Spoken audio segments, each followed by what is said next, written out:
Bonjour à tous, bienvenue pour une petite vidéo, une nouvelle petite vidéo. Aujourd'hui, dans la logique de ce que je vous ai déjà montré, je vais vous apprendre à terminer le travail. Comment ça se passe quand on arrive au bout de notre ouvrage. Alors là, pour l'exemple, j'ai juste fait quelques rangs de brides. Il me reste, voilà, admettons, je suis à la fin de mon ouvrage. Et vous voyez, il me reste là une dernière bride à faire. Je vais la faire avec vous. Voilà.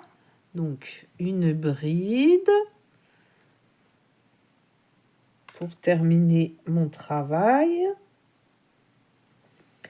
Et puis là, j'ai fini.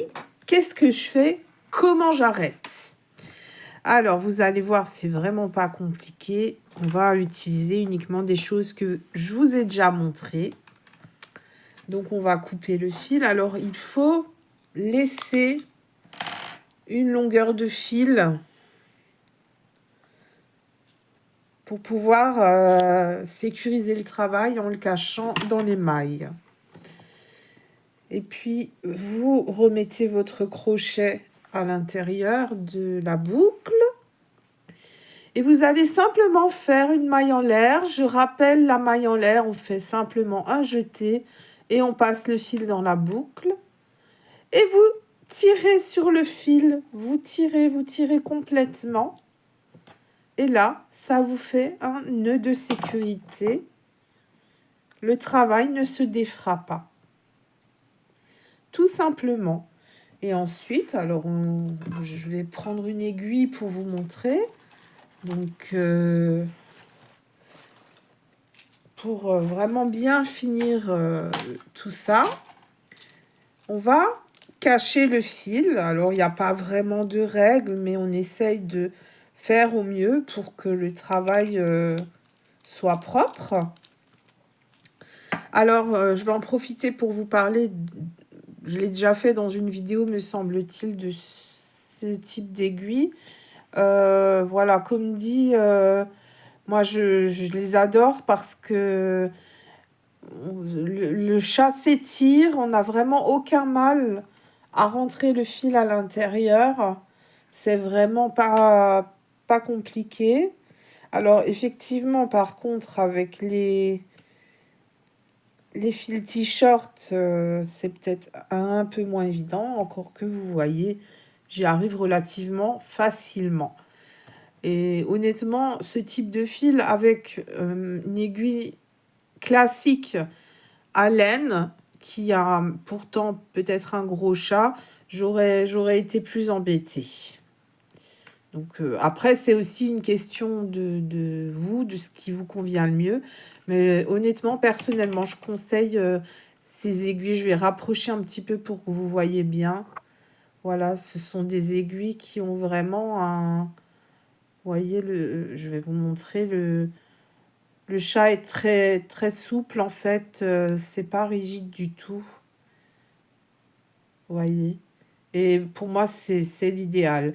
Et il vous faut des aiguilles puisque à chaque fois que vous finissez votre travail, il faudra cacher le fil. Donc là, on a fait ce nœud avec la maille en l'air. Et puis, on va passer tout simplement dans les mailles pour cacher le fil. Alors, l'idéal, c'est d'essayer de faire des petits allers-retours. Donc là, je pars dans ce sens pour le moment. Après, on fait aussi avec l'ouvrage qu'on a. Quand on fait des granny square, c'est moins évident pour cacher le fil.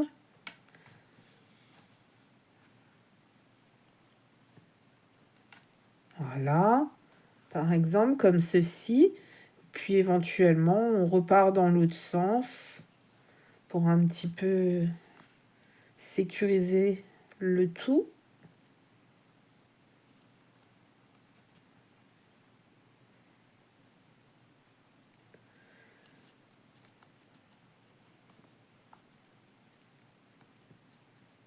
Ah, Je pense que j'ai mal piqué. Ah oui.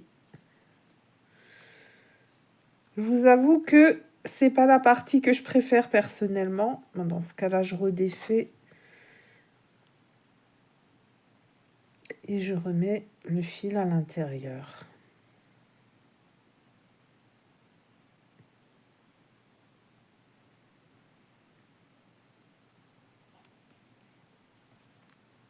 Tout ce qui est couture, broderie en général, les crocheteuses, c'est pas ce qu'on préfère. Mais bon, on s'habitue à force de pratiquer, vous allez voir. Et puis on trouve des astuces petit à petit. Et j'ai aussi créé cette chaîne pour vous partager celles que j'ai pu trouver petit à petit à force de crocheter. Donc voilà, on rentre le fil.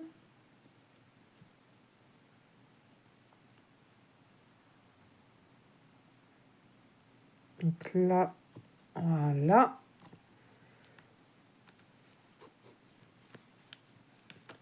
Et bien évidemment, il faudra faire la même chose avec le fil de départ, hein, pour le camoufler. Et puis ben, une fois que c'est fini, on coupe. Et vous voyez, on ni vu ni connu. Et bien évidemment, si cette vidéo vous a plu et que vous avez envie encore d'en apprendre plus sur le crochet, abonnez-vous et appuyez sur la petite clochette pour avoir bien les alertes de mes futures vidéos.